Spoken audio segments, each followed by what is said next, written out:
It's Thursday. I like Thursdays. Do you know why I like Thursdays the most? Primarily because tomorrow's Friday. I know it's not the best reason to like Thursdays, but it is my reason. Hope you're doing well. What is today? According to the watch, it's the 7th of March. Do you know what that means? It means I have to buy my wife flowers and chocolates and magical stuff for International Women's Day tomorrow. That's what it means. It's a thing. Did you know it was a thing? If you didn't know it was a thing, this is important for all the people who have wives. Celebrate them. Okay. We are back to do stuff and things. It is truly a magical day in the neighborhood. And I mean that it is good to be here. It's always good to be here. All right, we got Akela Draconis with greetings and salutations. First to the chat room. And I should remind everybody who's watching that this is all about answering your questions. We go onto these platforms, the ones below. We do this so that you can ask us questions and we can answer them. That's how we roll. If you've got stuff that you want to know, you're in the right place. You are at the place where a traffic cop, namely me, Sean Shapiro, will take time out of their day to answer questions, to be available to answer questions. We do it as often as we can, which is usually every day, at least weekdays from 10 to 11, sometimes a little longer than that. We're on TikTok, YouTube, Twitch, LinkedIn, Facebook, Instagram, Kick. We're on Twitter, well, now X. And all of them allow us to see your comments. Oh, of course, I should probably hit this button again because it didn't take the first time I pressed it. There we go. Instagram's now joining the party. Instagram's the only one that isn't really working as well. I mean, it works. Let me try and move the screen so I can see their questions as they pop up, but they're not integrated like the other ones. And TikTok, well, doesn't always work in terms of the integration. I see people jumping into the live. Welcome, Elizabeth. I see you. They are jumping in, and the questions should integrate. Hopefully they work, but we got you. In the event that they don't work, we'll figure it out. If you got dad jokes, please send them along to us because, well, we like dad jokes. We read them at the end of the show. That's a thing we do. It's one of the things we do. And we'll talk about Vision Zero Enforcement Team. We'll talk about employment because we are hiring at the Toronto Police. We're always looking for good people who want to join the family. I should let you know that if you can't stay for the whole live but want to catch us later, you can always download the podcast. We download the episode and upload it into the system, and then that becomes available on Spotify and Apple Podcasts and iHeartRadio and all that jazz. So you can synchronize it to your device, and you can listen to it in the car or on your headphones or whatever you want to do. You catch up later. Just know we got you. If you can't be here for the whole show, we understand. Okay, so I'm going to flag some dad jokes. I got another Yogi Berra quote. Hopefully it's one that involves clothing being on, which is good.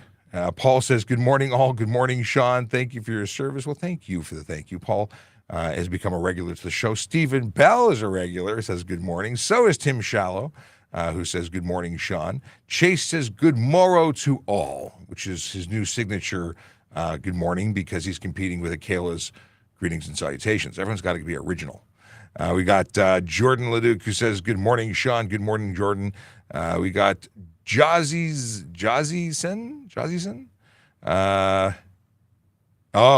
They want to sell me stuff.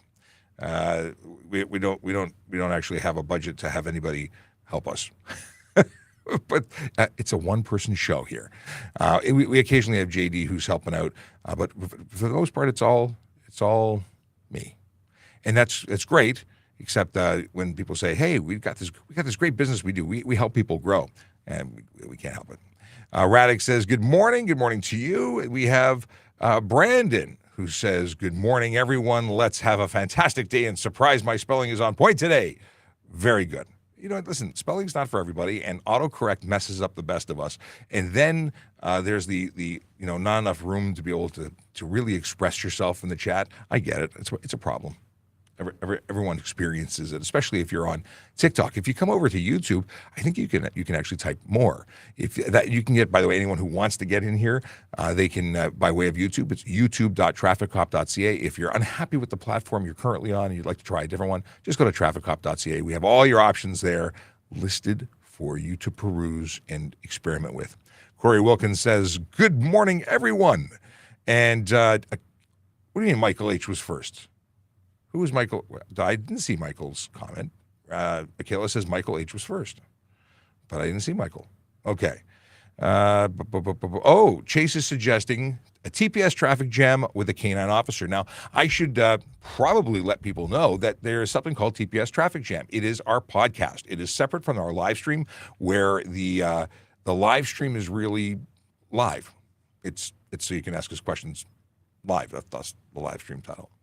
The podcast is generally not live. It's usually recorded in this environment with guests in studio or remotely, and we talk about different stuff and things that, related to traffic, because we're jamming about traffic jam. Yeah. So a canine officer coming in to talk about, well, it could be rough. That's to borrow from Sergeant Campbell's canine joke. Anyway, I'm glad Chase clarifies. To be clear, the actual officer, not the dog. Although the dog would be cute. I mean, maybe distracting slightly. Let's see here. Oh, apparently the live isn't showing on TikTok. That's weird. There's 50 people in there, but there's a problem. I wonder what the problem is. Stand by while we live check to see what the issue is. Because that's a problem if there's a problem. Checking it out. Or I have to swipe to line up a graphic. Let's see if the live is not working. Okay. You know how I said it's a one-man show? It really is. It really is, because I'm doing this without the assistance of anybody else. Okay, traffic services, searching. You're right. Isn't that weird? I mean, I see it, but it doesn't. But others are saying it's fine. Big fan, exhaust fan. So people are seeing it. People are jumping in, but I don't even see it. Isn't that strange? Yeah, this will be an opportunity for us to make a report to TikTok to say there's a weird situation, but we'll keep on going. Oh, the pokey. Now is this?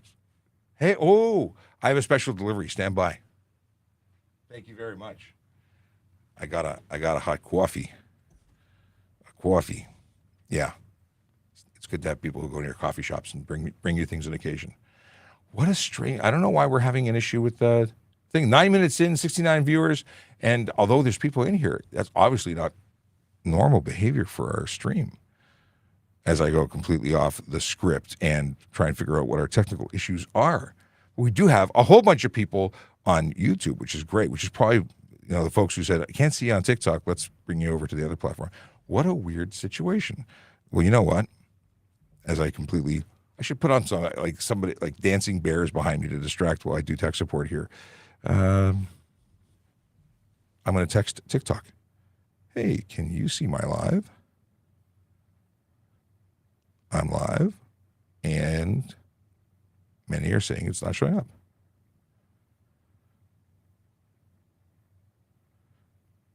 Strange.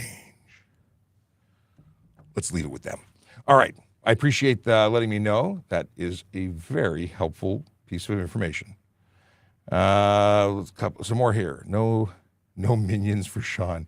Okay. Hi, good morning. Can you please share how to deal with emergency vehicles in different lanes? So confusing.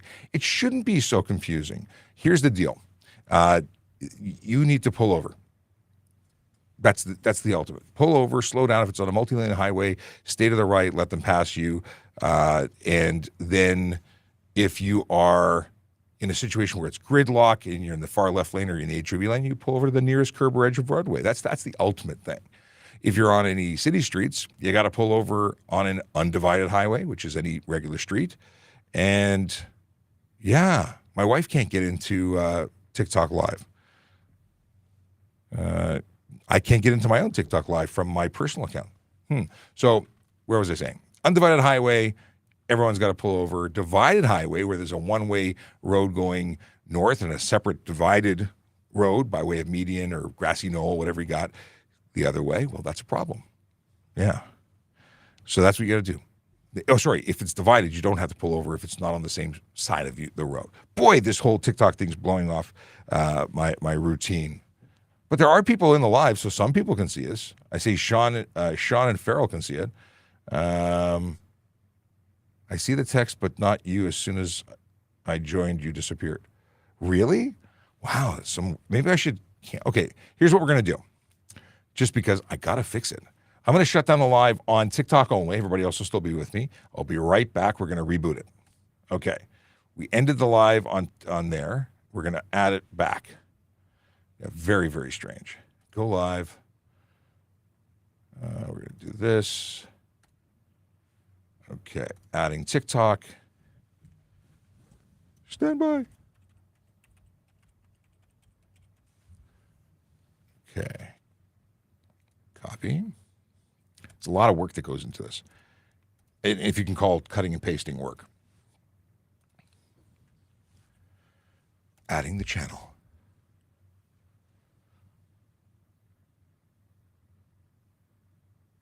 Is the channel added? It is. And we save. See if it comes back. Boom, boom. We're back. Okay. Now, do we show up as live?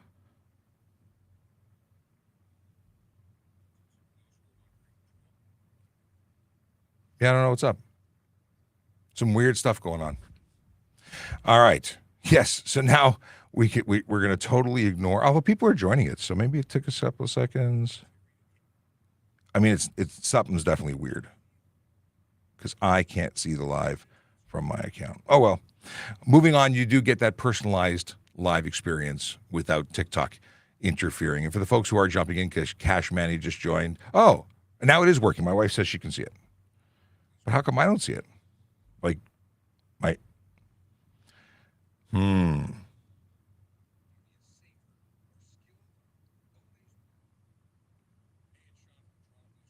Well, some people can see it, but I can't. Like, I look at my own account, and it shows me that it's not live.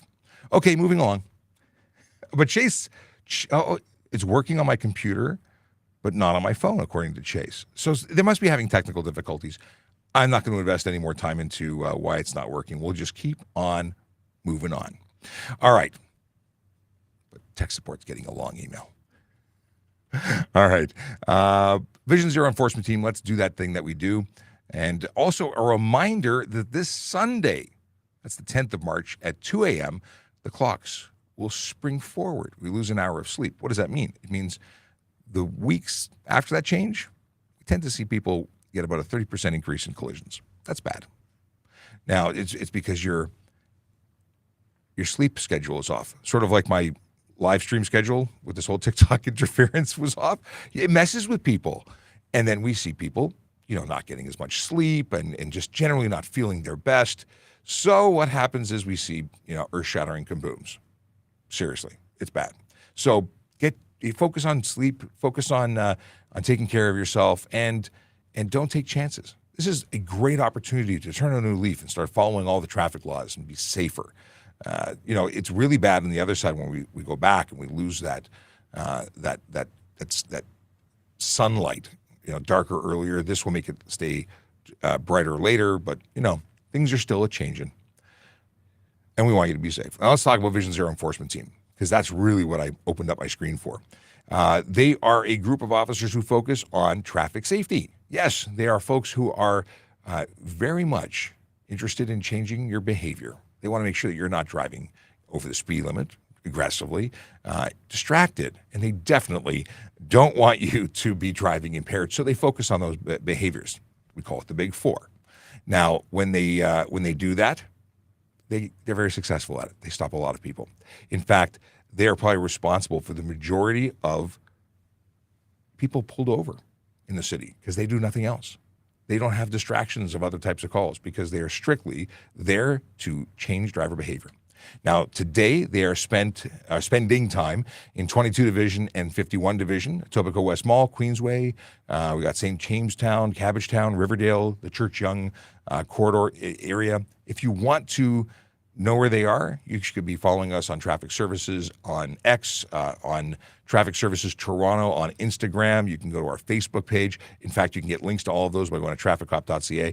And yeah, you'll know where they are. And if you live in those areas, you'll likely feel a lot better knowing that they're in your neighborhood.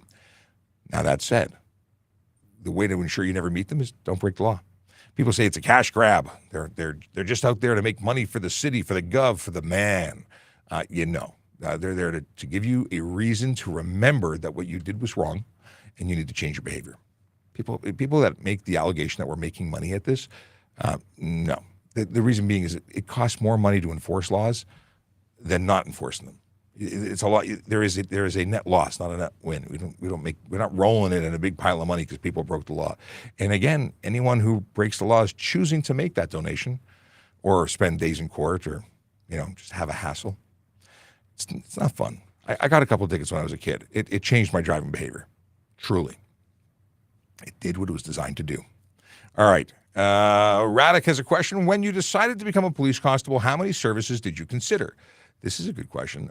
When I was 18 and a day, I wanted to join the York Regional Police Service.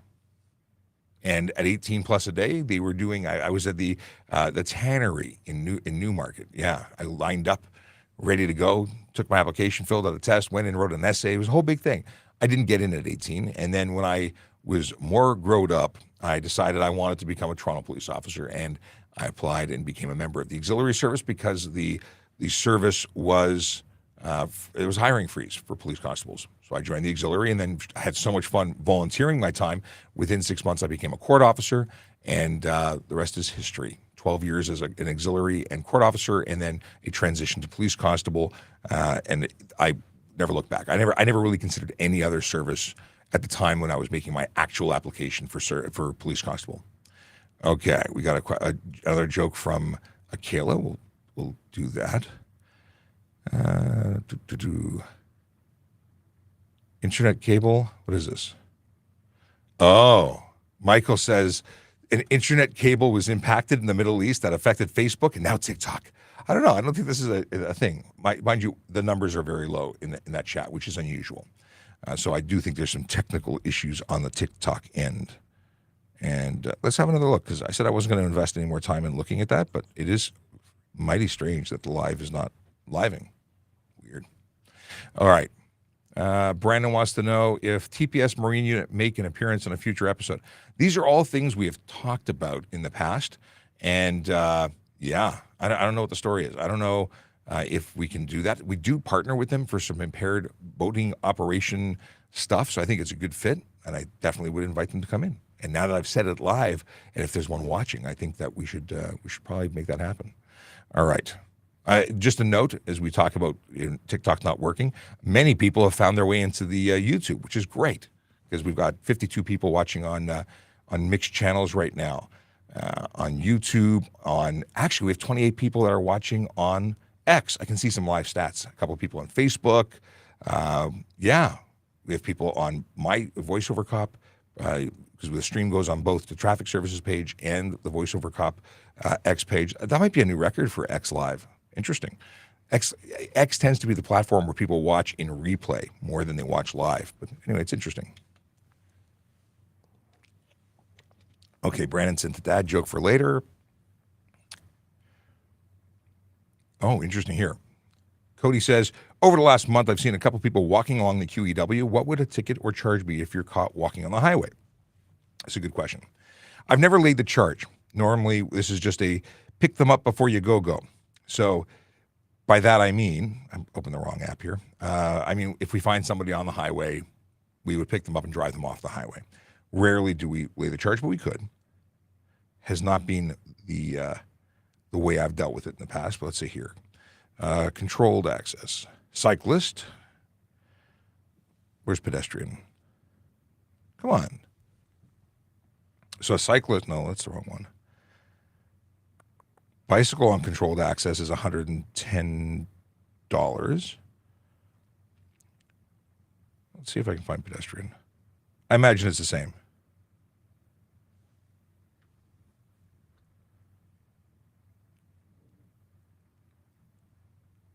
Come on. Using controlled access highway, $50 for a pedestrian. There you go, a little less. Either way, there are charges for it. Stephen Bell hates autocorrect. All right. Then we've got Northern Pike with a question. Is keeping our winter tires on in the summer bad, besides the tire wearing out faster? Yes. Yes, it is. So not only does it wear out faster, but it actually takes longer to stop. The compound is not intended for that hot road, and it also doesn't deal with water, especially in wet situations. It doesn't stop as quickly. So yes, and you of course do have them wear out much faster. They become garbage basically. Yes, don't do that. Akela says, go out to the canine center. They will give you a demo with the bite suit. I have no interest in being bitten. I have been to the canine unit and watched that just amazing training work done. I was there for a graduation that did a demo many years ago. And that's a good idea. Doing it on location could be really cool. Okay. Boom, boom, boom. We talked about Marine Unit already. Live went down. Or maybe this was the live on TikTok. When I rebooted it, maybe Chase was looking when I did that. Okay.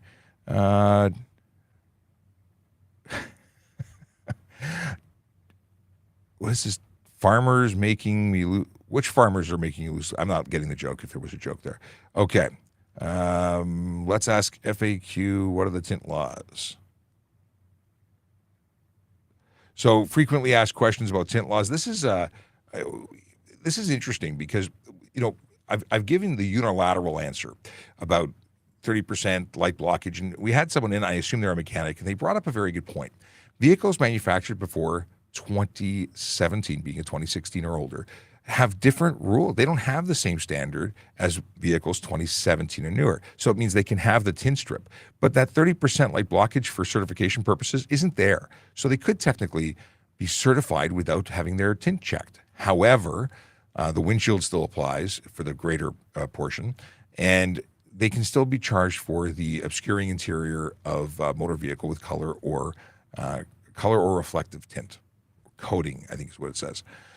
So, but it is interesting that there's some, like the rule for certification isn't the same. Yeah, food for thought. So the windows directly left and right of the driver, 30% light blockage, meaning 70% needs to get through. That's just to be certified. And then, of course, you can always be pulled over for having your interior obscured, because if we can't see in, that's a charge right there. Okay. A reminder to use the letter Q so we know it's a question, and then we move on. Jim Jong, thank you. Chase is also taking questions because it doesn't surprise me that the link isn't working properly. But he says, is it legal to speed through roadblocks? Well, maybe in video games, but not on the road. That's a good arrestable thing. That's a great way to spend time in jail, roadblocks. Not just speeding, but speeding through areas where police officers are stationed. That's just, I know it's intended as a joke, but that's possibly the worst thing. People might, no, that's a bad idea. I won't even say where things could go with that, but bad. All right. Chris85 says, I see this a lot. Is having a dog on your lap while driving considered distracted driving? And the answer is not exactly. It's not distracted driving. Distracted driving laws are specific to utilizing a handheld communication or handheld entertainment device, not using a dog. So, or screen visible to user. Again, not a dog. It is careless driving. It is driving while crowded. It is illegal, and I would charge you for it. Mike says, traffic services has been shadow banned with a question mark. So actually it wasn't a statement. It was a question. Has traffic services. I don't think so. I think they're just having tech support or technical difficulties. How much is a ticket for not wearing a seatbelt? That's Cameron Hill's question. Oddly enough, coming through TikTok, which is having issues. So let's have a look at the seatbelt. It's $240, but I want to give you the wording. Since we're running a slower rhythm to the show today, we can do this DPD dive thing. Seatbelts. Here we go. So it's $240, and I want to give you the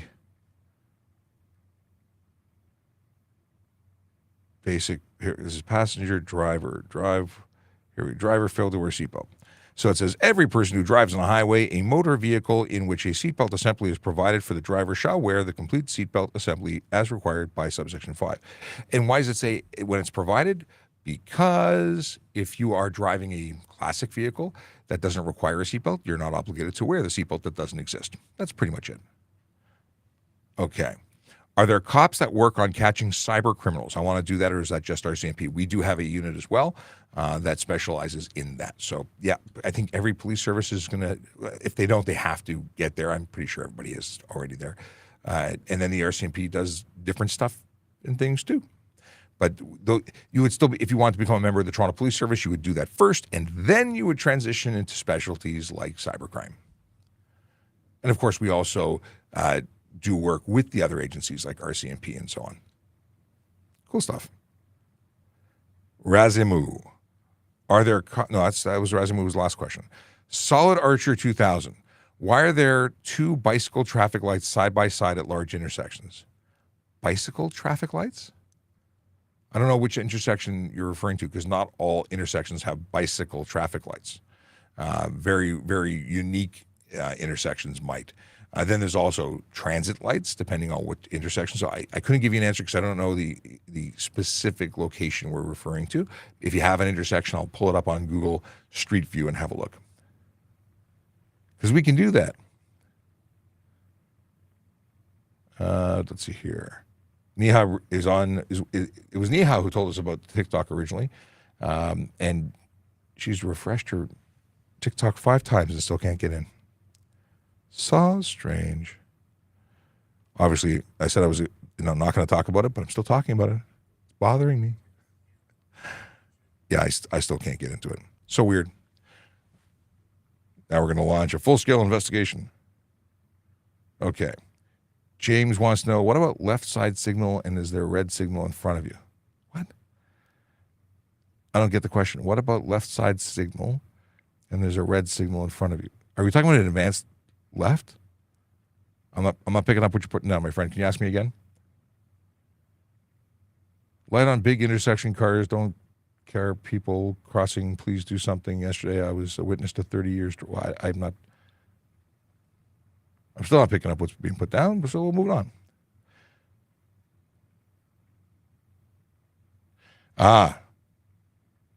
This user on Instagram says, I went from having to get multiple tickets a year to being a clean driver. You don't save enough time speeding. Isn't maturity great? Well said.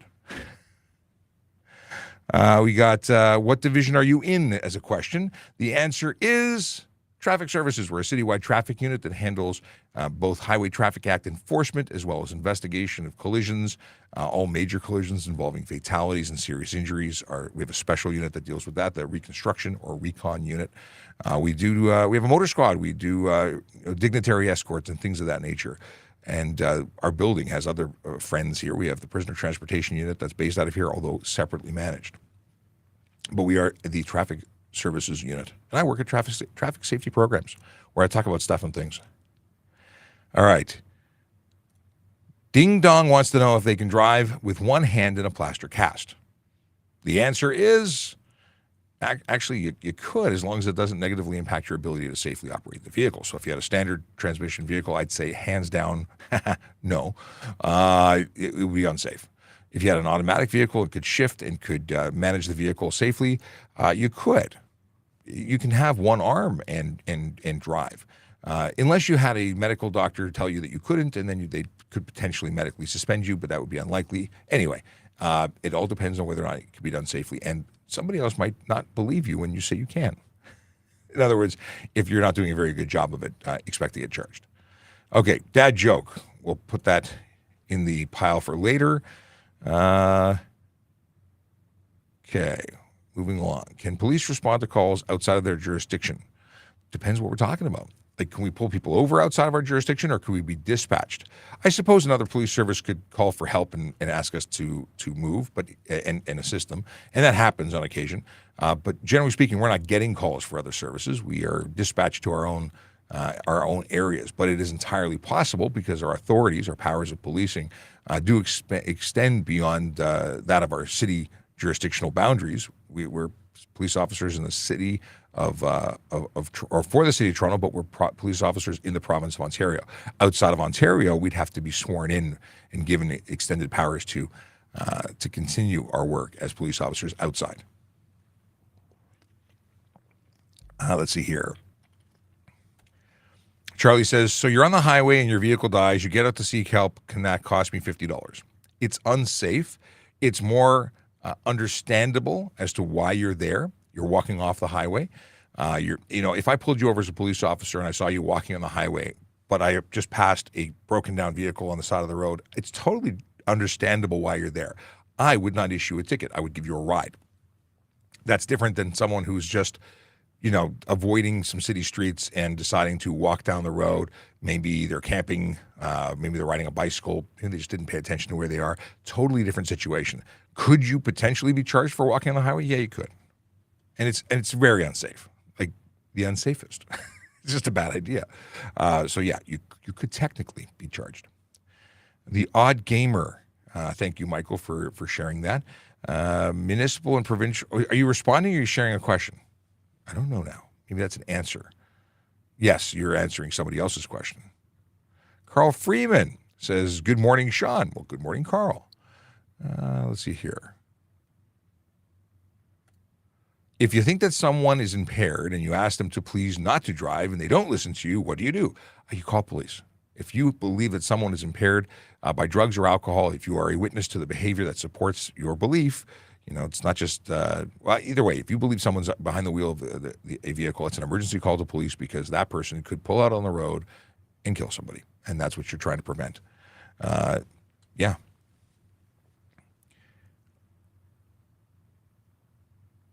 Okay. Sherry McKay asks, Danforth and Danforth, and turning right with red light. Can you or not? So is there a sign telling you that you can't? Now I got to go look it up. Hang on. Let's see where Danforth and Danforth looks like. Close one computer. I have too many computers here. Danforth and... All right.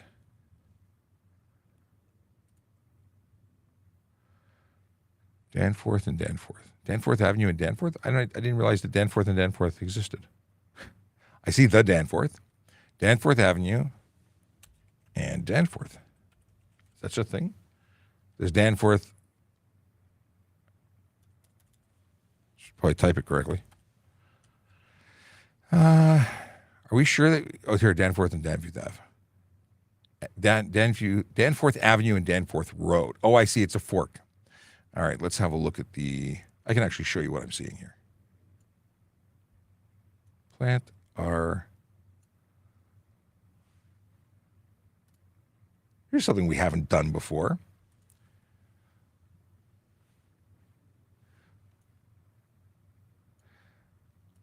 That's not a confusing intersection at all. Oh, I know this intersection. Yeah, it's weird, isn't it? Okay, what is the question exactly? Turning right with red light, can we? I don't see why you can't. Let's see if there's any signage. And we're going to base it on the photos when they were taken because things could have changed here. Oh, sure, put a bus in our way. No left turn. That makes sense. We're going to have the bus when we go up one. The bus magically disappears. I don't see any signs preventing a right turn on red. Obviously, the only time you can make the right turn is when it's safe to do so. I'm not even sharing this with you. I clicked the button. I assumed you could see it. Okay.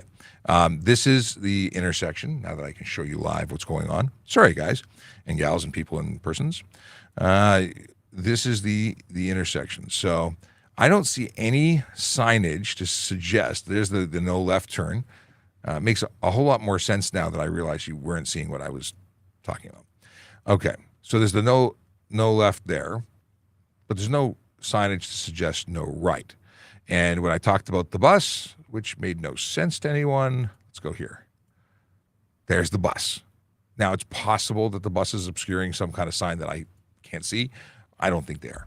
I don't see any reason why you couldn't. So again, you can make the turn after coming to a complete stop and ensuring that it's safe to proceed, then you'd be okay. This is kind of fun. Maybe we should have more questions about signage. Whoever thought that signage questions would be fun? Okay, moving on. Can we make a U-turn at an always stop sign? Well, here's the deal with U-turns. It doesn't say in an always stop sign intersection you can or cannot. It says that you can make them where it's safe to do so. And obviously, if you're making that U-turn in an intersection, If it's not prohibited by sign and it's not unsafe, it wouldn't be prohibited. Now, there's other things to think about. For instance, bridge, viaduct, railway crossing, tunnel, what else? Crest of grade where there's no visibility, curve where there's no visibility. But again, four-way stop isn't coming into that description at all. So I think you'd be okay. And if you were wrong, because it wasn't okay, you would find out pretty quickly.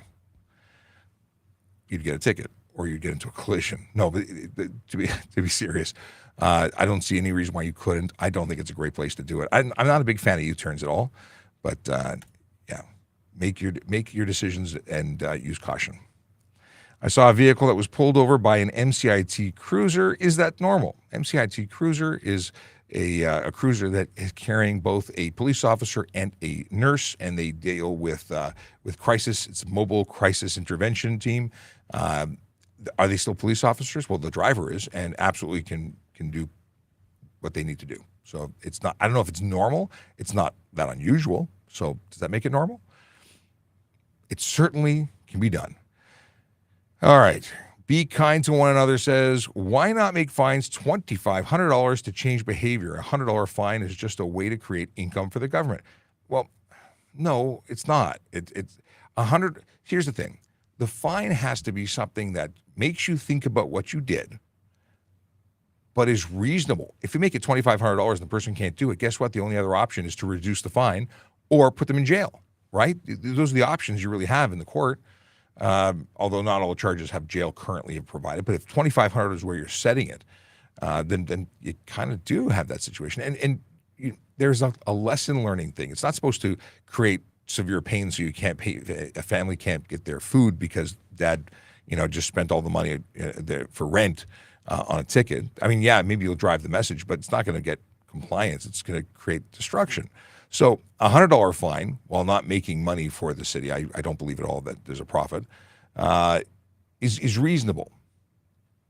Could it be raised if you got a multitude of tickets? There was a propensity, or you were on a string of red lights or whatever you were doing. Obviously, $100 is kind of low.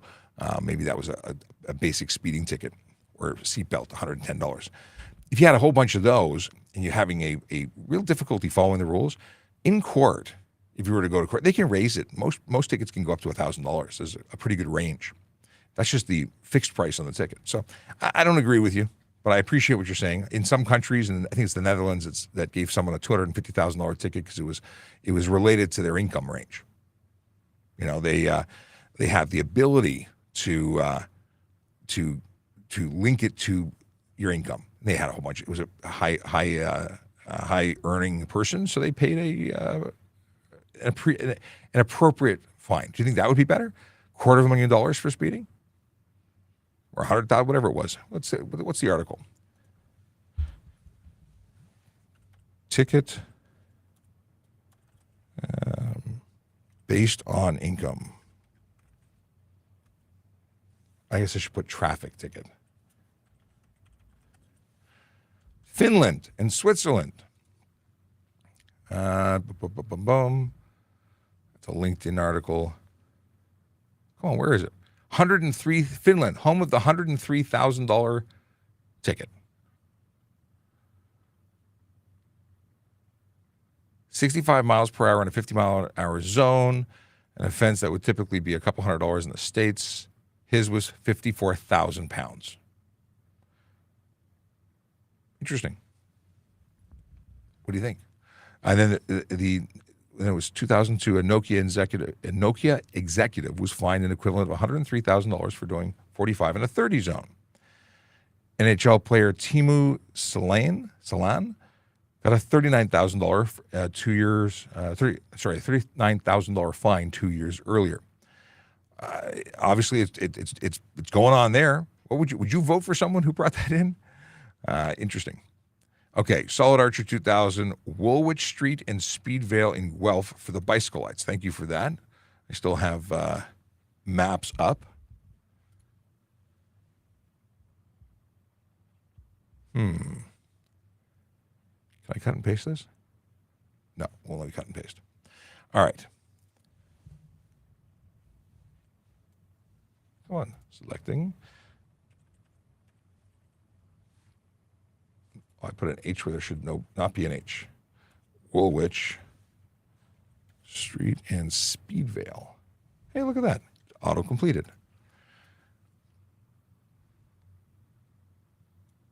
We're going to look for signals here, so I'll put this little guy in the middle.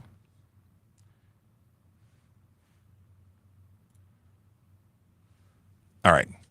Where are these bicycle lights that obviously I've never seen because I don't go to Guelph?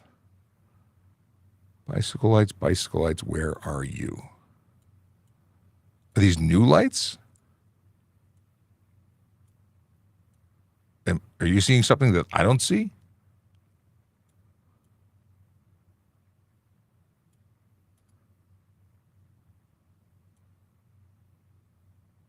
I don't see bicycle lanes even. All right, if we're in the wrong place, you let me know, because I'm not seeing what you're talking about. Okay.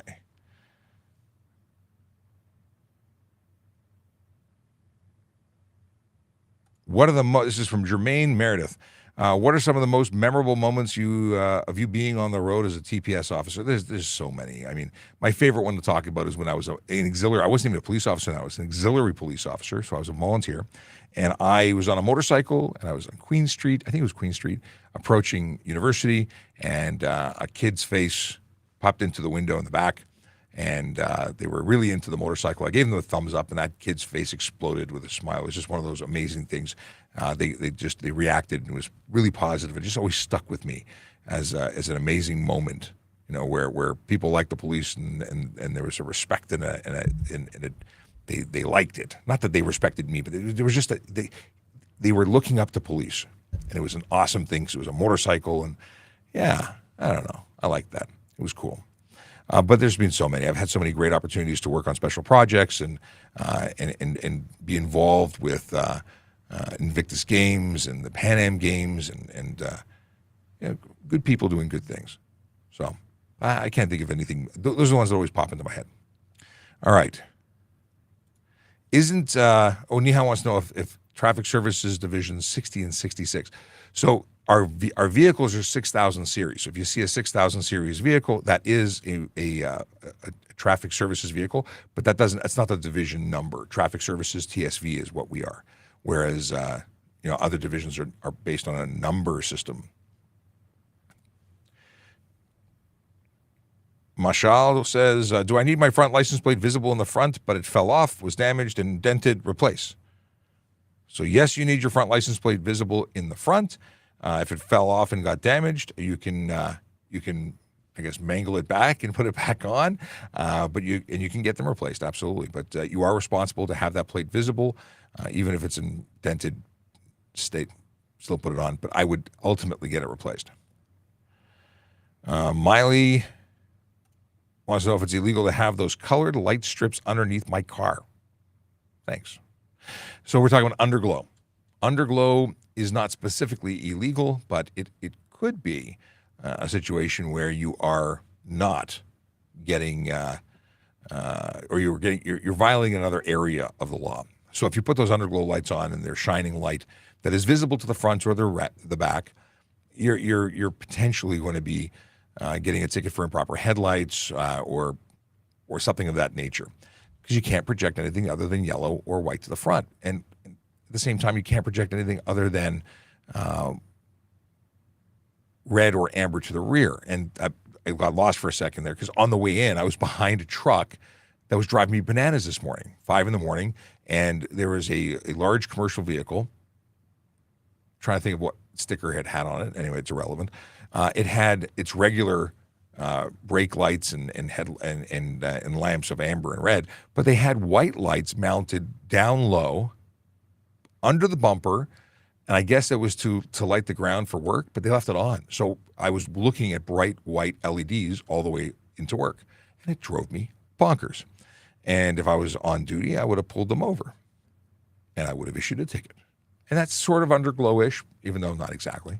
But that's the kind of situation you could be in. Now, if it was just illuminating the ground and not projecting directly into my eyes, I wouldn't have a problem with it. I wouldn't ticket them for it. So I think that colored light strips properly mounted weigh enough that it doesn't impact your the vehicles around. I don't have a problem with it. Sergeant Campbell, however, he sees the light, even if it's reflected off the ground, he's going to pull you over. Just a thing. All right.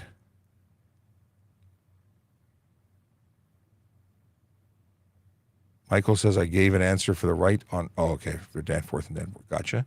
All right. What do we have here? John F. What should you do if someone behind you is blasting their high beams? Well, it's against the law. If you mean they're just leaving their high beams on, they have to turn them off when they're within 60 meters of the back of your vehicle. Obviously, they're not doing it if they're blasting their high beams. And that could also be someone who has their headlighting system off and it's their daytime running lights, which happen to be low-powered high beams. So they're angled incorrectly, but they may not be full power. So they could even be worse if they had them turned on. So what do? If you can, get out of their way. Pull to the right. Let them go. There's nothing for you to do. You're not going to wave your arms, put your hazards on. They're probably completely dense and not paying attention to the fact that they're doing what they're doing, or they're intentionally doing it, which is no better. But I wouldn't respond with speeding up or doing anything that could get you into trouble or get you hurt. Street View is great as long as they haven't used August 2019. All right. It might be that this image, which was taken August 2019, is an old image and they've changed it. Unfortunately, I can't see the new one. That makes a lot of sense. And thank you for reminding me of that, Kayla, the fact that the picture's old. Okay. Brown Sugar says, hello, sir. Question. I did a police background check and the return saying incomplete. What should I do? I actually don't have a good answer for you. I don't know what that does other than call them and find out what they mean. Maybe, yeah, I wouldn't know how to speculate on that. I don't know the answer as to why. That's a department that I'm not involved with. Okay. Sorry, I couldn't be of more help.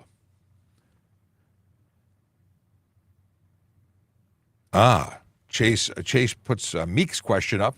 I've seen so many car go around a TTC bus and make a left turn while the pedestrians are crossing. They're going around a TTC bus and making a left or a right. I'm not visualizing where the bus is. However, if you're passing a vehicle into the intersection, you're making an unsafe maneuver. So definitely that's not a good thing. I very often see the bus servicing a bus stop in the right side of the road, and people are anxiously passing the bus and making a wide right turn or jumping into the right turn lane just in front of the bus. It's high risk, and they're going to be responsible for whatever happens. And I think you're talking about right turn, but correct me if I'm wrong. All right. Newbernot says, make fines proportional to income. Otherwise, it's just a penalty for the. This might be the same person, but many people have this opinion. It's a penalty for people who break the law. It's not a penalty for the poor or the rich. It's a penalty for people who break the law. And here's the other portion of it. The financial impact of a ticket is the financial impact. Okay. The part that gets everybody equally is the demerit points. When you accumulate demerit points, you can lose your license. Now, if someone, again, is a regular offender of Highway Traffic Act or any law, the regular offenders, you can get penalties that increase. They start to stack up. And if I pull someone over who has a horrible record, I may not just give them a ticket. I might summons them to court. That now makes their day a little more difficult because they can't just make it go away with writing a check. They actually have to go and deal with the allegations and explain to a court why they're doing what they're doing. And yes, you can hire someone to represent you, but how are they going to respond to the court to say they're doing this repeatedly and they don't care? And they're like, for something as simple as tinted windows. People say it's a subscription system, $110 every time I get pulled over. How often do I really get pulled over? No big deal. Except when I slap you with a summons and you go to court and you have to explain it. And now the fine is not the $110 fine. It can go up to $1,000. So, yeah, it's not about the money. The money is just a way to make it feel less fun so you remember it. But I don't disagree. I think we're like the cheapest fines in the country. I think that if we raise the prices, that would be good. Berger wants to know if there's a no chase law in Ontario. Remember that Chase is just putting these questions on into the other platforms on our behalf. Much appreciated. So no, it's not a no chase law. We can get into a pursuit. We have to articulate why it has to be as safe as can be. And when the public's put at risk, we have to evaluate the reason we're really in the pursuit in the first place. And a pursuit is when someone chooses not to stop for us.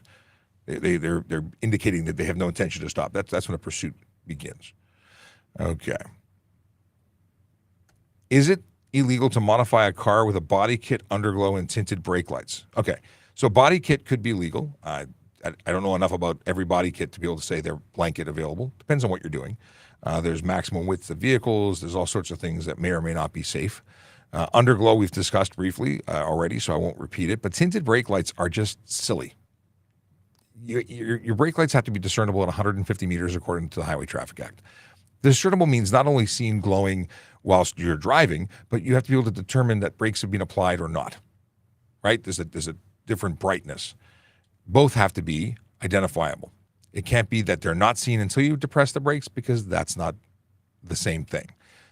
When you tint your brake lights, you make your vehicle less safe. You make it more or easier for someone to not understand what's happening and drive into you. And would you be responsible for causing that collision? I'd say it's going in the report, and your insurance company may choose to make you a lot more responsible. And if we determine that the tint on your brake lights makes it not discernible at the 150 meter requirement, well, we're going to charge you for that. So yeah, then everything changes. Your collision becomes more your responsibility than it did before. And of course, you can get the $110 ticket any day of the week. Okay. Question from Corey.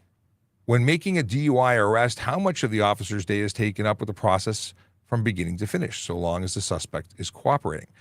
Okay, it depends. It depends on where you're working, whether or not there's a detective team that's helping you process. If it's a traffic officer, we're usually beginning to end. It can be quite a lengthy process, depending on whether or not it is complicated. But let's say everything's going pretty smoothly. It's a couple hours, usually. Sometimes it could be a lot longer. Depends.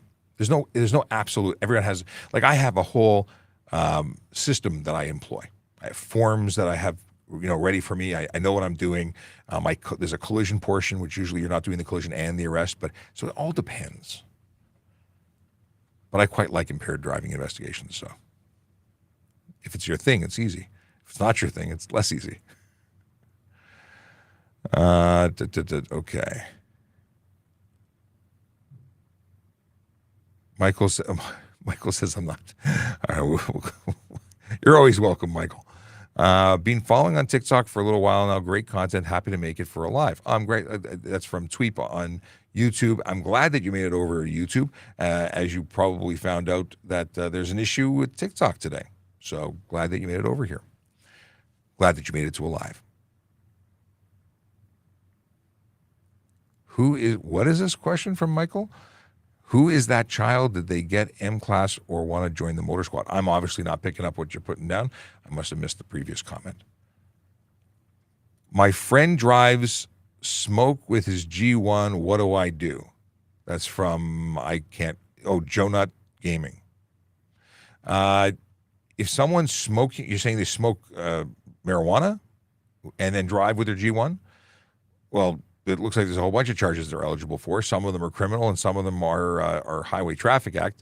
But if you believe your friend who is driving, I'm assuming unaccompanied by a licensed driver who's qualified to supervise them, and they're smoking marijuana, getting into a vehicle, I'd call the police.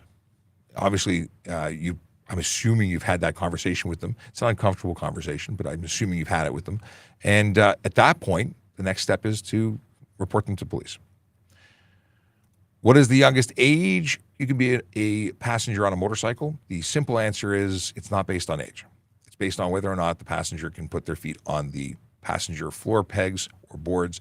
And I've seen kits that raise those floor pegs or boards to make it easier for a smaller person to lawfully ride on the motorcycle. But beyond that, you want someone who, and they have to have a properly fitting helmet here.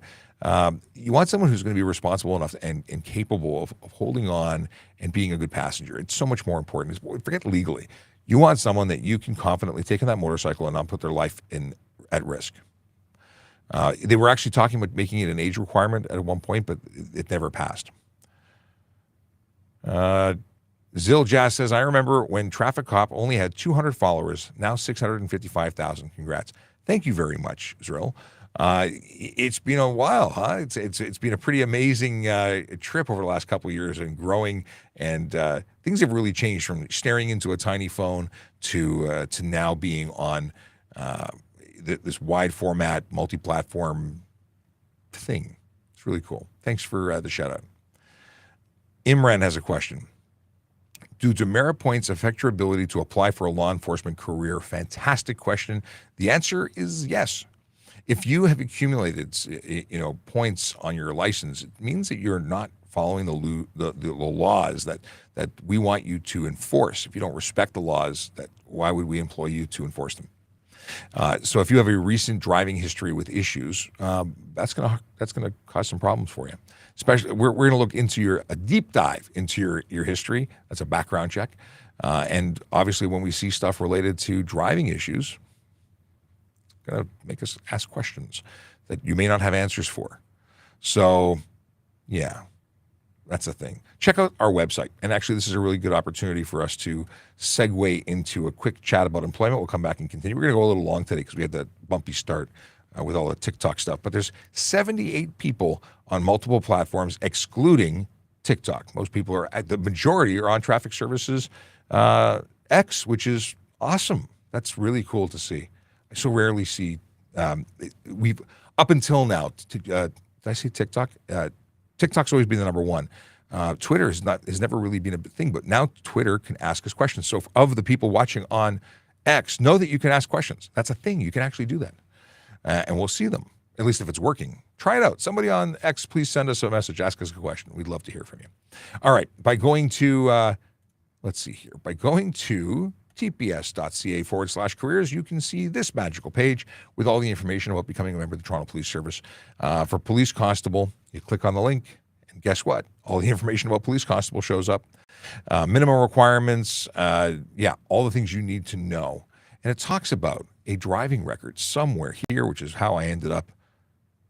Let's see here. Possess a driver's license with no more than 6 accumulated demerit points permitting you to drive. Yeah, if you can't manage, and that's pretty good, 6 demerit points. That could be a careless driving charge, and they're still willing to look at you. So if you're more than that, you're in trouble, according to them. All right, let's get back into. I didn't talk about the other options. I answered the question, I moved on. But there was something else I wanted to look at. I don't want to look at Google. Here we go. So obviously, police constable is one position, but we are so much more than that. We have special constables, parking enforcement officers, communications operators, which there is, I believe, an active application process open for comms operators.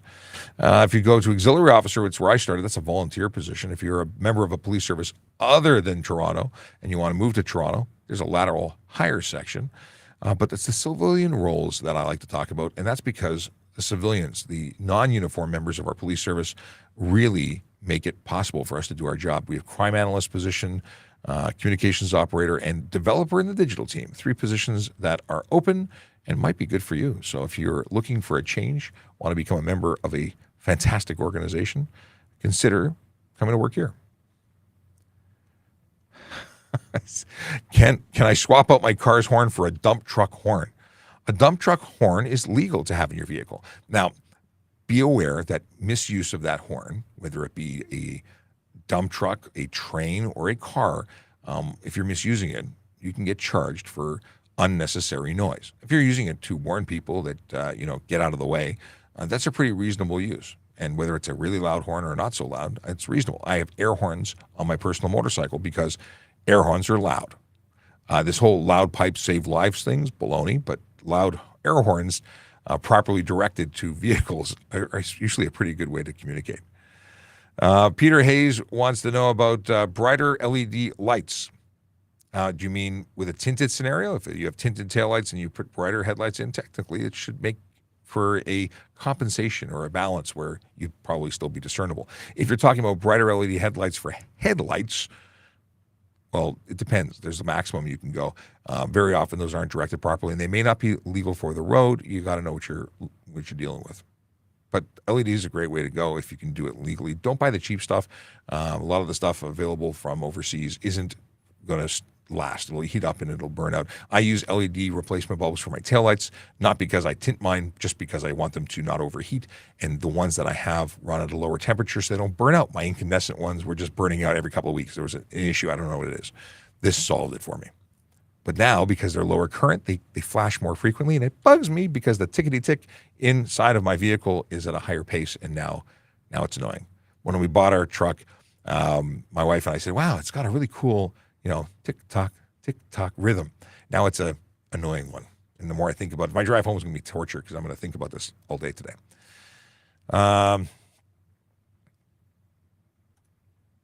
Why is the laser jammer ticket so cheap? If I want to go 300 kilometers, it's only $180.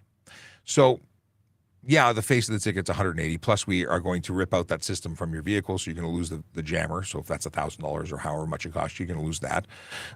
It could be higher in court. If you go to court, they can raise it. I think the maximum range is 1,000 or 1,500. Obviously, if you're going 300 kilometers an hour and the jammer, you're also probably getting stunt driving or dangerous driving. We're probably going to arrest you. There's a lot more to it. But we get to search your vehicle looking for that device.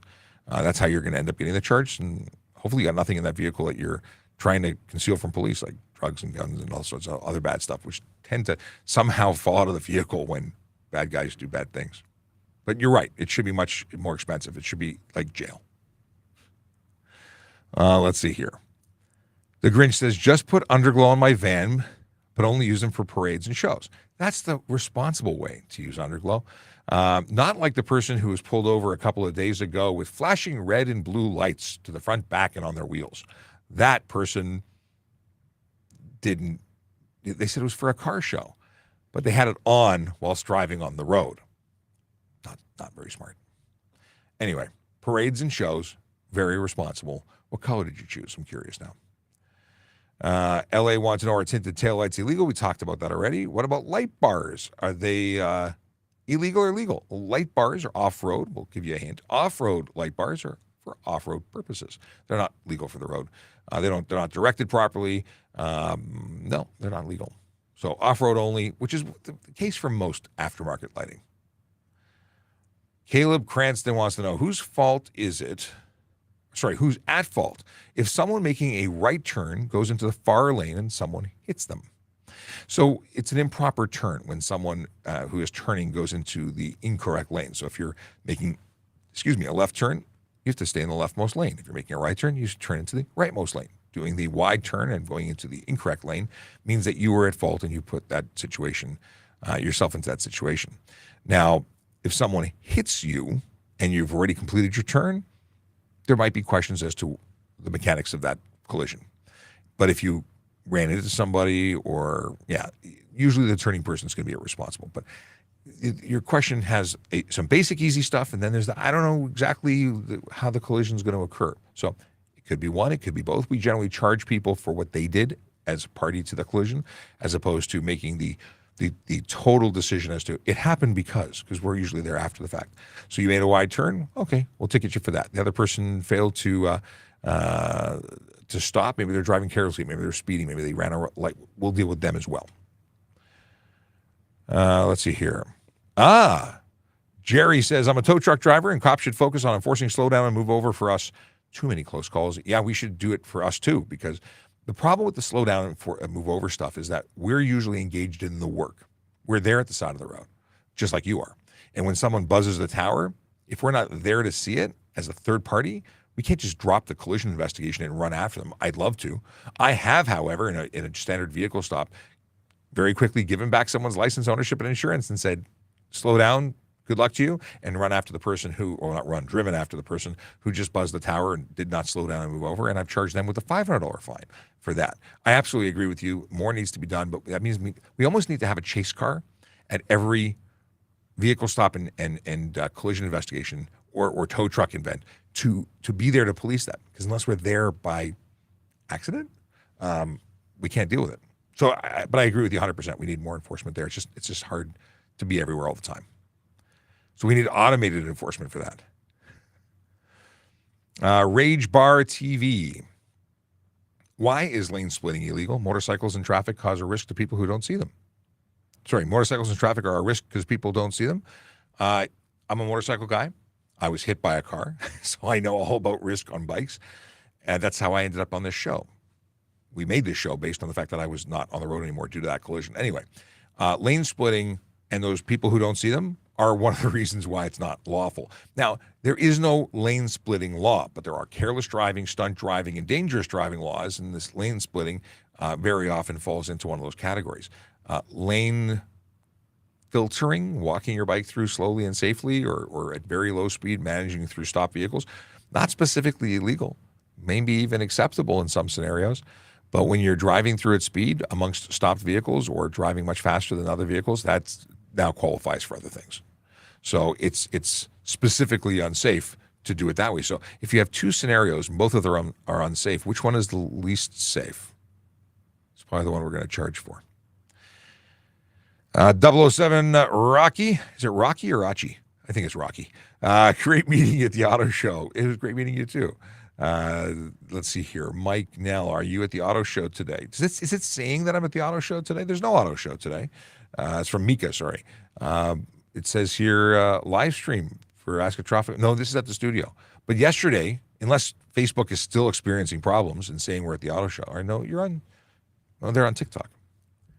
No, it should just say ASKaTrafficCop. We had a situation where we went live from the studio, but Facebook still used the title from the auto show. So that was a thing, which made me think of that when you asked about the auto show. So yeah, auto show was done on the 25th. I really had a lot of fun at the auto show. It was great to meet everybody there. One thing as a country that we lead in when it comes to saving money is tickets and fines. Yes, we have. It's not as a country. It's Ontario. We have the lowest fines in Ontario, at least for some things. I think it's specifically speed. We are much higher. Like stunt driving is much cheaper in Alberta. We talked to my buddy out in Alberta on a regular basis.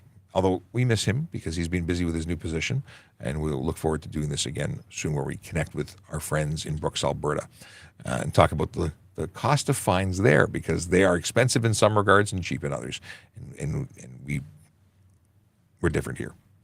It's my new magic handshake. Okay. Soggy Dogs. Side tint helps dramatically with LED lights behind you. How does side tint help you with lights that are behind you? That doesn't really make a lot of sense. Do you mean from your rearview mirrors? Rearview mirrors that auto dim are probably better for high intensity LED bulbs, but side tint, mild side tint might be good. Too dark is going to get you in trouble.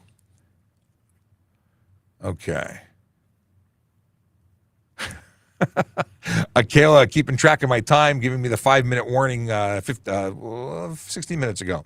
I don't want the fun to end either, but it's one of those things that when we are running a live stream and we're having issues and I get sidetracked by those issues that kind of really bug me, I want to make sure we're still giving you our, as much as possible, undivided attention.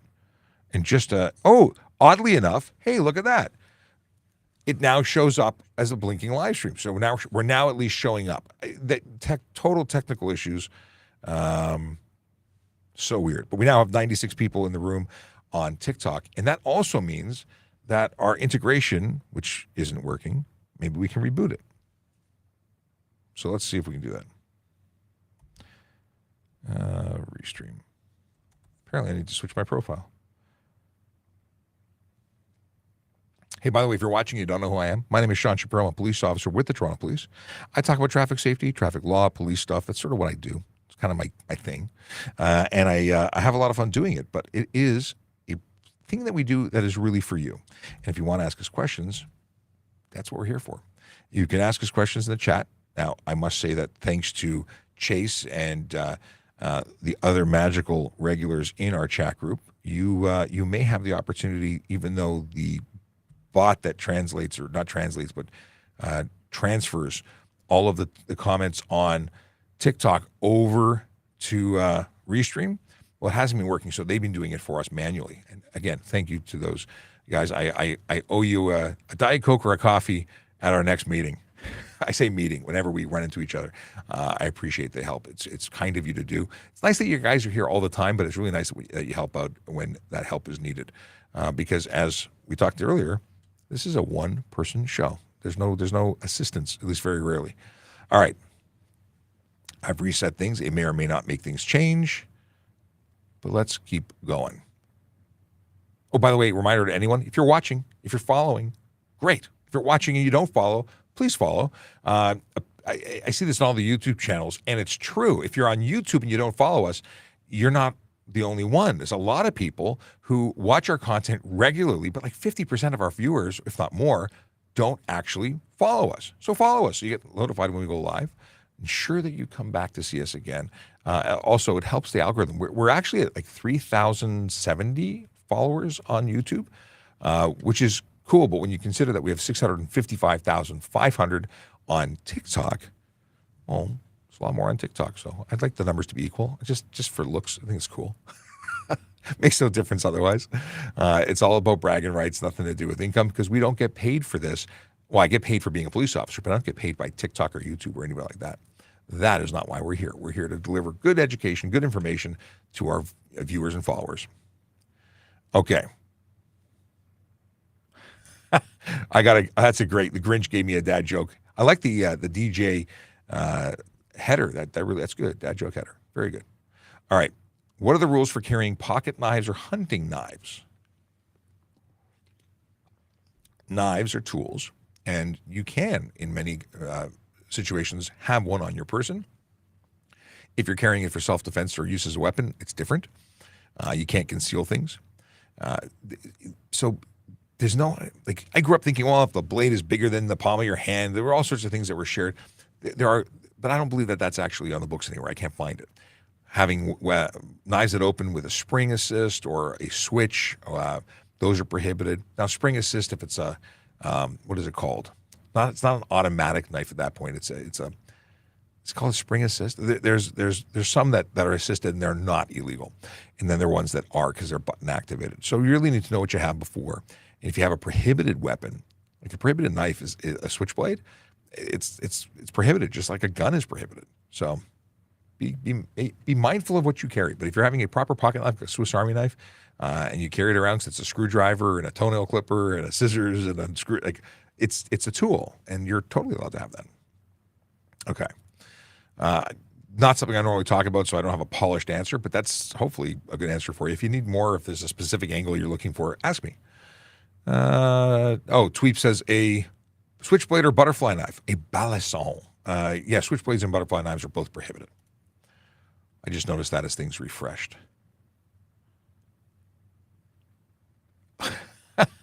Someone says, it was great meeting you in person. You're a lot taller in real life. That's funny. And that's like the most common thing people say. I'm 6'5", so, taller than I am on screen, where I'm that big, because it's a 6.5-inch screen sideways. So what is that? All right. New project for ASKaTrafficCop. Good to hear. Busy is good. Corey's got to go back to work. Take care. ASKaTrafficCop says, although we're not ending the second, but because he's got to go, he says, stay safe. Remember, don't have a good day. Have a great day. It's a good message. Okay. Dr. Psycho. Interesting name. Are bylaws allowed to detain you by standing in front of your car when you said you're going to move? What? Is an officer investigating you for bylaw enforcement? Like, I'm not picking up what you're putting down. Are you talking about a parking enforcement officer? So a parking enforcement officer wouldn't care less if you left, because they have your license plate and they just mark it down. You get the ticket in the mail. They don't need you to wait, and you don't have to interact with them at all. They just issue the ticket. So I'm not sure what you're going for here.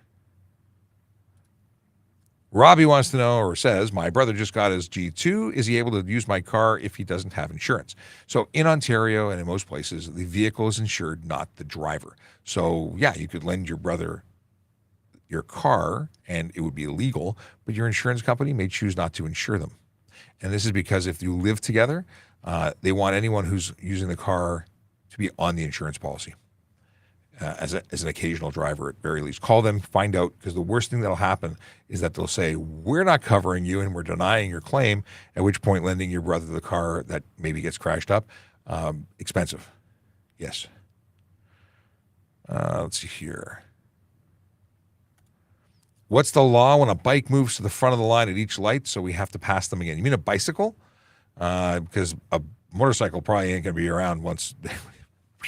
Anyway, bicycle, there isn't one. Like it's a pain. They're moving across the shoulder. If there's room for them to do it safely, they're not technically breaking any law. Trust me, I looked because I find it very annoying.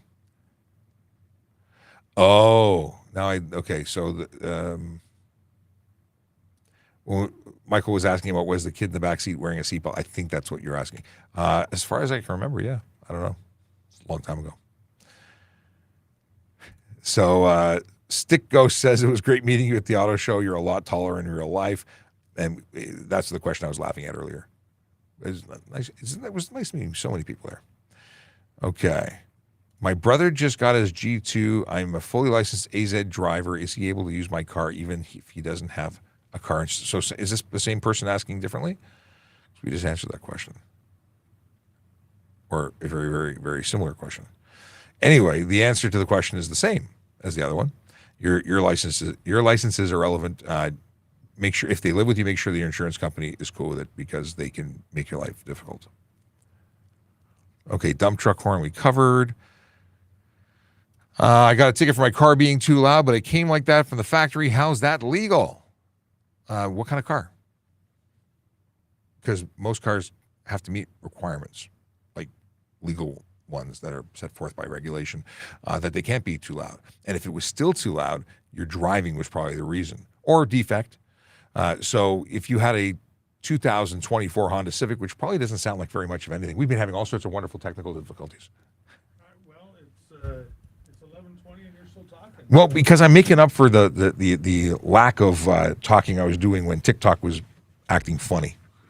And you got to try the different microphone that we borrowed to test. So, how does it sound? I don't know. Listen to yourself and tell me what you think. This is a RE20 fancy schmancy microphone. Okay. And it does sound nice. It's a nice sound. It's a microphone just like the other one was a microphone? But this has a richer tone. Gotcha. It's fancy. Gotcha. Well, how do I sound? We'll see if it made up for how you normally sound to now. No, it's good. It sounds good. Excellent. So this was the question we're discussing that I totally scrolled on when you walked in the room. Smokey Drew says, I got a ticket for my car being too loud, but it came like that from the factory. How's that legal? And my statement has been that driver behavior might be the reason. I was just about to say driver action is usually the cause of it. They give everybody, well, most cars come with a stereo. It's the driver action on how loud they do it. Every car comes with a horn. It's driver action and how they use it. Yeah. Every car comes with a gas pedal and tires that squeal. It's driver action. But in terms of the exhaust, even and my favorite example is a Honda Civic. If you were to hit the gas on that Honda Civic and wind it up, and you were running at high RPMs doing 40, that's unnecessary noise. Right, because it's not necessary for the operation of the vehicle. But I'd be curious to know what kind of vehicle you have. Like if you bought a Ferrari or a 12-cylinder engine, I think Ferraris are 12 cylinders, it has the potential to be really loud, even though it might, at idle or reasonable RPMs, be not very loud. I don't think the current Ferraris have 12. The Lamborghinis do. Oh, yeah? Just I'm not paying attention Just to these. Once upon a time, I read things about cars, and I don't, in terms of car. I only read about cars I can fit into, which is very few. So my wants and needs have changed. I was going to say, school bus? Yes. PTC bus? Yeah. Well, I looked at the Hummer at the auto show, that electric vehicle, and I may have talked about this before, but once upon a time, well, my favorite vehicle is the H1, the actual Humvee, or the civilianized version. That to me is an awesome vehicle. The Arnold Schwarzenegger version. Yes. Well, his was like a very early patch over, and they became much more refined later. But he was the first one. I think he inspired it to happen. But I like that. Now the H2 was more affordable, more accessible, and I found a used one. My brother found a used one through a car dealer we were dealing with at the time, and he decided to buy that. We wanted it. and he was bringing it in from some other province, and it was hunter green with ostrich leather aftermarket seats. It was a little bit gaudy, just a little bit, and we were going to buy it. We were set to buy it until I got in to drive it, and I looked to my left, and I looked at the inside of the vehicle because the windows stopped there. It's a ridiculous vehicle. I can't drive it. So I looked at the Hummer at the auto show, and I said, "There's another vehicle I can't buy because it's too damn small." So did Carrie let you inside? I did not. We're talking about Carrie Schmidt, the OPP sergeant that was there at the auto show, and they had a promotional all-electric Yes. Hummer. They had test drives available at the auto show. I didn't take advantage of the opportunity, but yeah, I just write it off as a vehicle that I don't fit into. Made my life easier. I probably don't want to pay for it either. No. Or change the batteries. No, definitely not. Okay. Robert K., you were in the queue for the first time. I don't know what that statement is referring to, but we'll assume it's correct. All right. What is... Smokey asked again. We talked about this already. Dump truck horn on a car. We talked about that. And what did you say? Well, you can put anything you want in terms of a horn. You just have to use it appropriately, because if you're misusing it, it's unnecessary noise. I met a guy in Lake George, New York, way back when I was traveling by motorcycle, and he was a copper who put a railway horn on his motorcycle. And one of his saddlebags was a compressed air tank. And yeah, I had to fill the tank, and this thing was ridiculously loud. Just like hair raising. Like unnecessary? Well, if it was to save his life, I imagine it would be necessary. But if it was for just showing off to people in the parking lot, it was loud. That's all I remember. Let's see here. Oh, Michael wants a picture of my personal motorcycle. It's a Honda Valkyrie Interstate, and it probably won't be my personal motorcycle for very long. I think I'm going to sell it. And we were talking about it. I think I know somebody who would benefit from buying that. Very nice. I have a friend who needs to upgrade. It's an awesome bike. It was I'll miss it when it's gone, but it's been sitting there not doing nothing for years since my collision, so it's time to say goodbye to it. Okay, do you need to go to college for your job? What's the best way to get hired?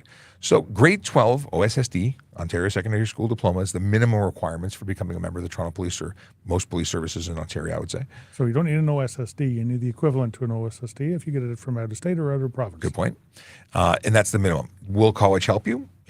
Anything that makes you a better applicant is going to make you more competitive for getting hired. So it's a benefit, but not a requirement. Just know that if you don't get hired when you're competing against someone with a college diploma or a university degree, that might be the reason why somebody gets hired over you. Yep. We're going to teach you pretty much everything you need to know when you join us. We're going to send you to the Toronto Police College, the Ontario Police College, and then back again here for more training at the Toronto Police College. If you take a law and security type course, it's going to assist you in understanding stuff that you're going to be learning when you're there. If you take a course that is something totally different, accounting, electronics, things like that, there are positions in the police service that would benefit from that. Sure. Our financial crimes unit, accounting, auditing, stuff like that, fantastic investigators. We have medical doctors who have become police officers. I bet you they'd be really good at homicide. Maybe. Yep. Electricians, things like that. People that used to work for Bell have come work for it, and there's a job for you there. At the end of the day, whatever makes you a more diverse and quality hire, and I mean diverse in terms of skills and abilities, you bring those diverse skills and abilities to us, and you make us better because you're part of our group. Absolutely. If we all have the same education, we're all the same. So I think it's really exciting when people bring unique skills to the table. And then, of course, gives you opportunities to get into other stuff.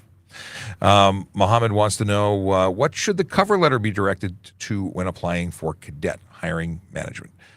You should probably go online and read the website, which is available here at tps.ca/careers.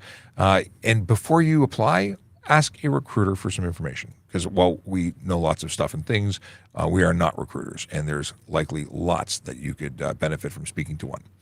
And they are open at all times to answer those types of questions because they want you to be the best person that they can put forward to the Police Services Board as somebody who is a good hire. they actually want to hire people. That's their job. They're recruiters. They want to see you be successful. They get to check a box and say, I did that. So reach out to them. Read the webpage. Get the basic knowledge before you start asking questions, because you ask a question once, it's okay. You ask the same question multiple times, they start wondering if you're paying attention.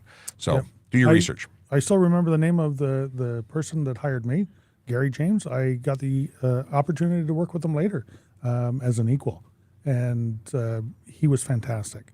The questions that I was able to ask him just so I could figure out the process was fantastic. Great gentleman.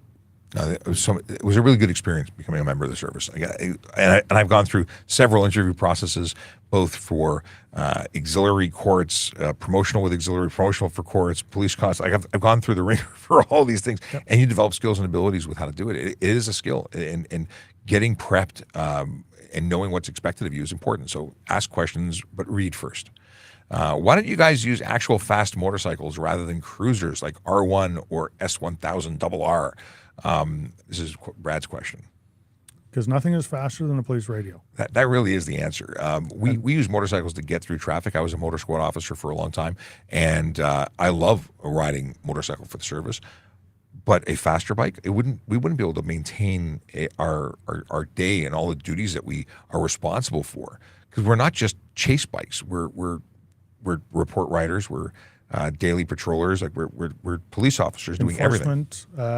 Closing down roadways, using our motorcycles slowly to parades and protests and all sorts of different things.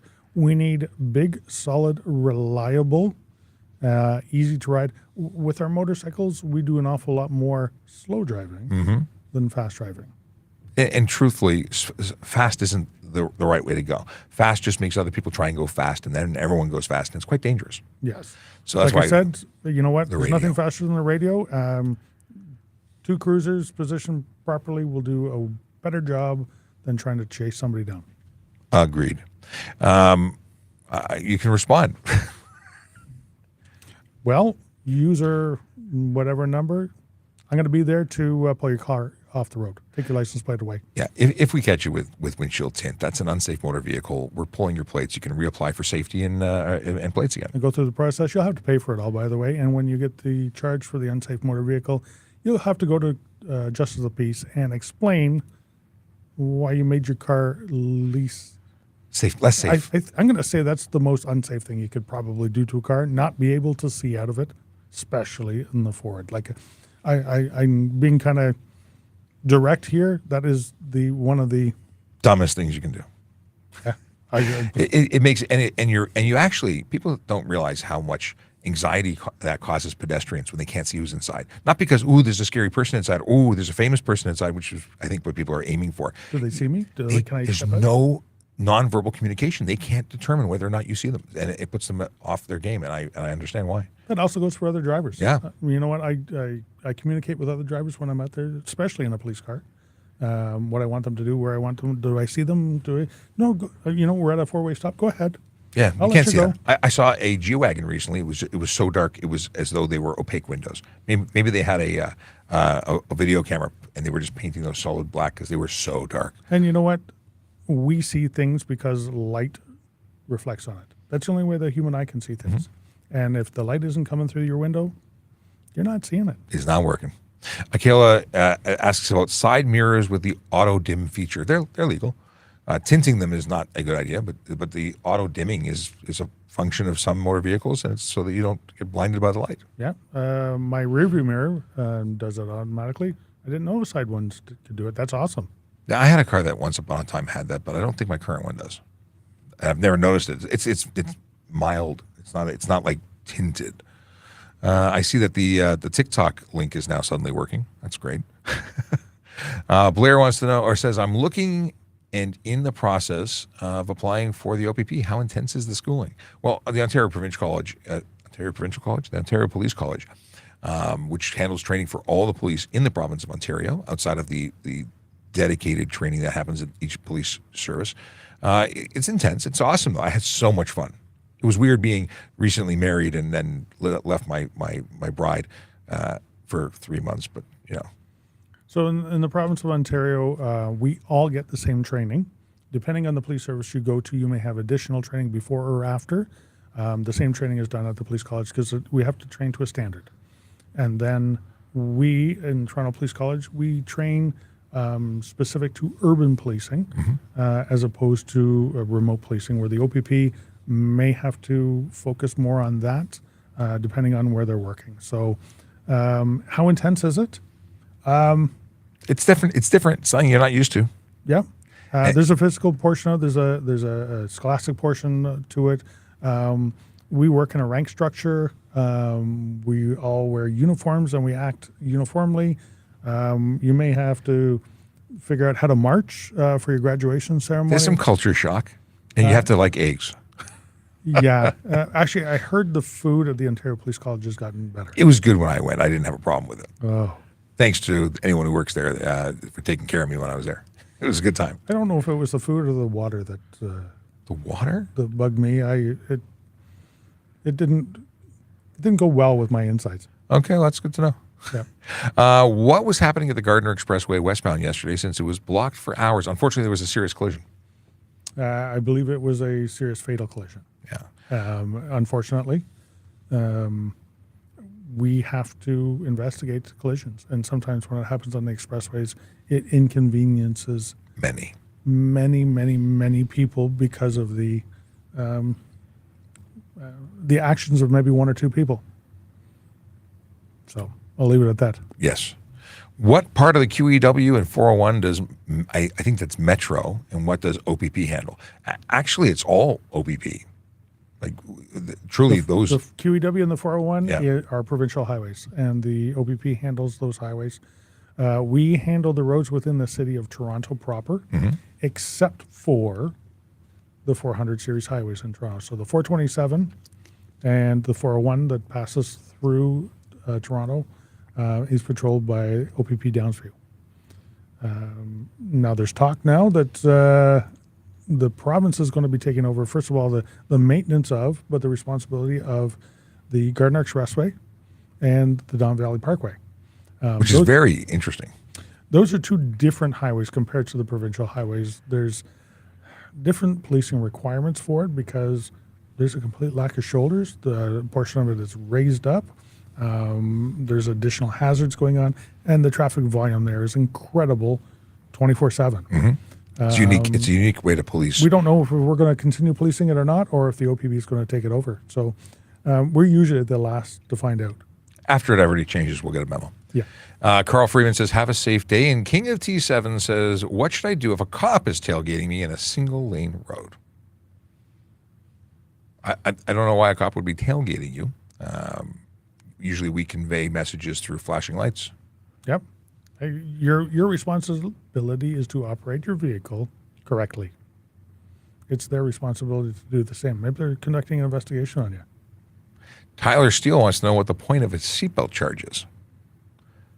To ensure you wear your seatbelts. Yeah, it's the reminder if you didn't wear it.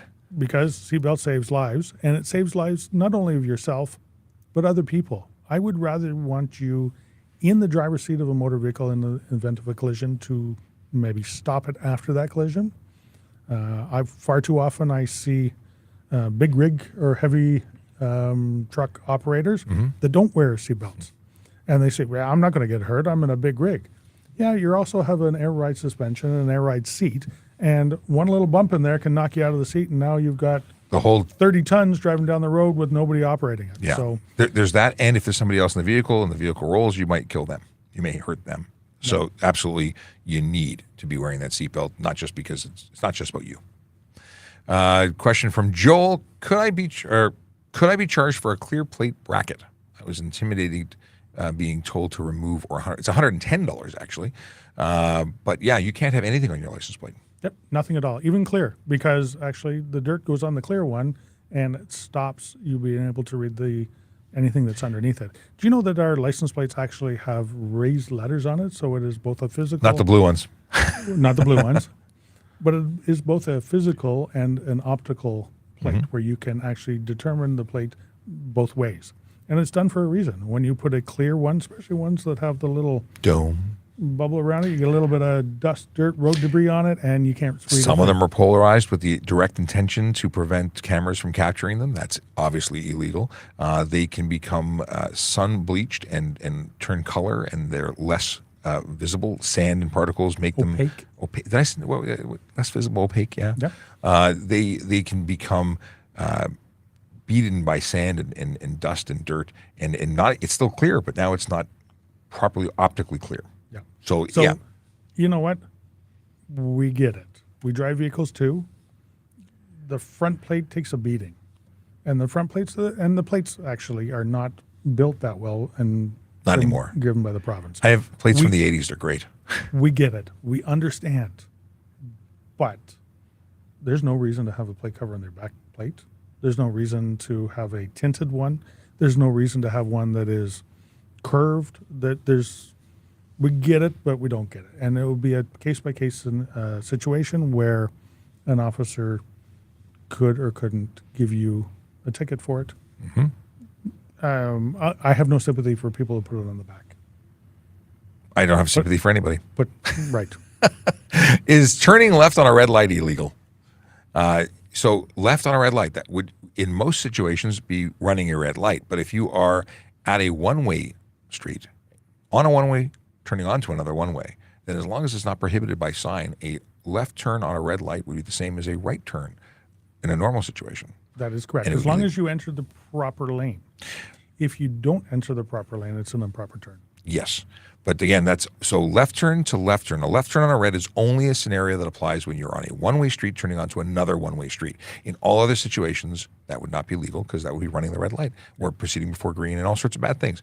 Right turns on red lights can be done unless it's, and this applies to all of them, unless it's signed otherwise or it's unsafe to do. We used to get that question all the time. It's been rare, so thank you for asking that again. 100% of the obligation is on the person that is turning to make sure it's done so safely. Yes. If you're completing a turn on a red, 100%, you are at fault for anything that goes Generally, awry, turning is that's where it all comes from. especially if it's red. Greg Marshall wants to know if a laser jammer is mandatory court appearance. No. No, it's not, actually. But now here's the funny thing. Laser jammer in conjunction with stunt driving would be mandatory court appearance because it all goes under one court brief before. So if one thing is a mandatory court appearance, they're all mandatory court appearances. So that's the only, but on its own, it wouldn't be. Let's see here. Smokey Drew YT. Okay, let's see. The question is, so Tweep pulled this over for us. Thank you, Tweep. From what I've heard, you're responsible for your car no matter what, even if you have a passenger that brings something bad in or a factory setting. If you mean bringing something bad like drugs or guns or other stuff that's illegal, then if no one takes responsibility for that item that is prohibited or illegal or however you want to refer to it, then it's something called joint possession, and you would be equally responsible. If someone says, no, actually, that's mine, it's potential that would be the only person who would be held responsible. For factory settings, though, the driver is. Yep. Get better friends. Yeah.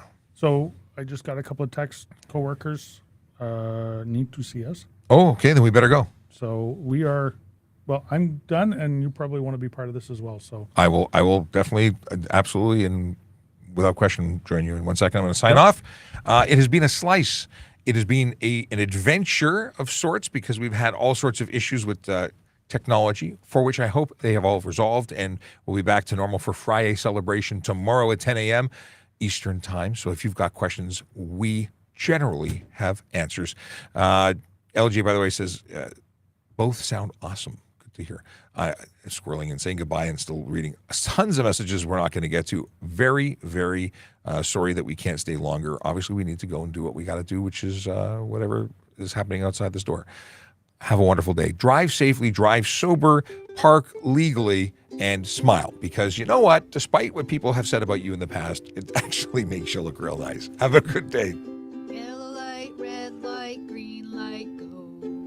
Driving safely helps the traffic flow. Watch for pedestrians, look out for bikes, and don't drive like a jerk that no one likes. Yellow light, red light, green light, go. Driving safely is the way to go.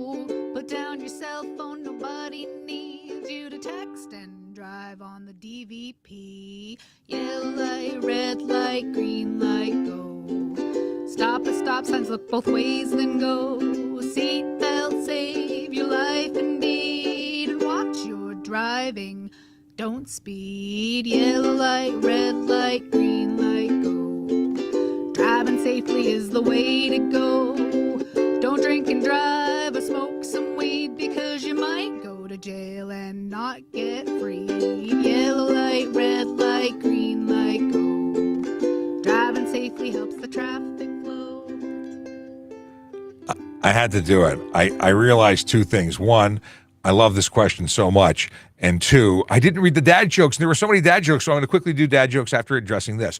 Why can I buy one at Canadian Tire? It's a response to the question of why can't I have a clear license plate cover? And the answer is, just because it's available for sale at Canadian Tire doesn't mean it's legal in the province of Ontario. They carry SKUs for the entire province. Is it silly to sell one? I think so. Are they responsible? Well, you could take that and use it off-road only, and then it wouldn't be illegal. It's only illegal when you drive with it on the road. But you know what? I think a letter to Canadian Tire is probably due. Maybe we should get them to not have them. So let's get into dad jokes. Dad joke from Michaela Draconis. What is the smartest mountain? Mountain cleverest. I'll take it. Is it the best one? No. Is it bad? Some would say so. Another dad joke from Michaela. I went to the doctor to check out. Oh, let's try this again. I went to the doctor to check out a bad cut I had on my arm. She said, I need stitches, but I asked them to do them. She responded, suit yourself. It's too long. Still give it the drums. Yogi Berra quote. If the people don't want to come out to the ballpark, nobody's going to stop them. Okay? Dad jokes. I had to read the dad jokes. Let's see here. Did you read Mel's? Mel's? Yeah. Dad joke? Yeah, that she sent you. I did, but I don't have it handy. It was funny. What's Wait, here. You remember it? What? No, I don't. I just have another one. I just thought of it right now. What's brown and sticky? What's brown and sticky? What's brown and sticky? I don't know what's brown and sticky. A stick. Yeah, it is. Okay. We talked about the dad. Okay, wait. There's a lot of dad jokes today. Which is heavier, a liter of water or a liter of butane? Water, because butane is a lighter fluid. That's not bad. All right. Dad joke from Brandon. Did you hear about the hunter that broke his left arm? He's all right now. Some real droners. What do you call a spider with 10 eyes? Spider. I like that. It's like, what do you call a fish with no eye? Yeah. No eye. That killed me the first time I heard it. Okay, let's see. What do you get when you cross poison ivy with a 4-leaf clover? A rash of good luck. All right, that's it. I'm out. That's a good joke. That's why I had to do an extra 5 minutes. Have a great day, everybody.